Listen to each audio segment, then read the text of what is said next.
Hey, welcome back to this month's issue of Shutter Magazine. Now, I wanted to hit a topic this month that really runs all the time. It's not seasonal, it's all year long.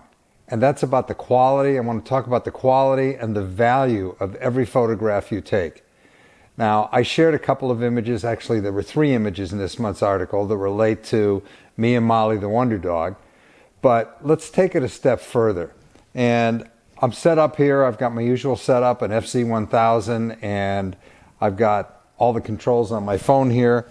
But my home is like a gallery. Sheila and I have photographs all over the house, and when you think about it, I've spent my entire adult life in the photographic industry. So a lot of the images and photographs I have on the wall here are from friends, and some of them are images that you're going to recognize. And I want to start, this one you won't know. But this is Sheila's great-grandmother, Kitty Gentry. She was a full-blooded Cherokee. Now, what if the photographer that took this back then, who really didn't have a lot of control, just said, that's good enough? Well, truthfully, back in the 1800s, that's probably all they could do, was to get a halfway decent exposure. But then if we want to move along a little bit, all of you recognize this image.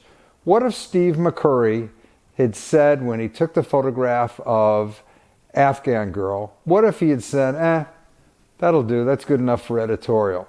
I mean, this image became one of the most recognized portraits in the world. You recognize it, everybody knows what it is and who it is. Now, to go a step further, Chris Rainier. This is one of Chris's images, and it went into the top 100 images for Life magazine. I don't remember what year it was, but it's probably about 15, 20 years ago. But same thing again. What if he said, that'll do it, that'll be good enough? This one is a portrait. It's one of my favorites of me and Sheila. Elena Hernandez out of Dallas did it for us. Same thing again. What if Elena had just said, come on, I just need to grab a picture of Skip and Sheila and let it go? And then it goes deeper. I mean, this image that Bambi Cantrell did a few years ago of my dad and I means the world to me. Dad passed away 3 years ago. This image hangs on the wall in my office.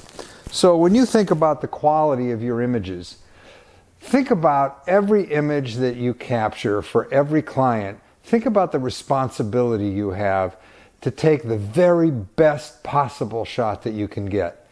You want to create, you want to capture your subject's personality, you want to print it with quality, because the reality is you never know what kind of meaning that print is going to bring out to that client in years to come. And this is a good example. The shot of me and Molly the Wonder Dog is a perfect example. It's so important for you to recognize quality. If you think about what we do as an industry, and I've said this a few thousand times, with the exception of modern medicine, there is no career field that's given the world more than photography. And that carries with it a huge responsibility, and that means that being the king or queen of mediocrity doesn't count. There is no room for you to create mediocre images. Give your best to every single client. That's why they trust you, that's why they're there with you, and that's the responsibility you have with every time you click that shutter for a client. And that's it for this month. Thanks for following me. See you next month in Shutter Magazine.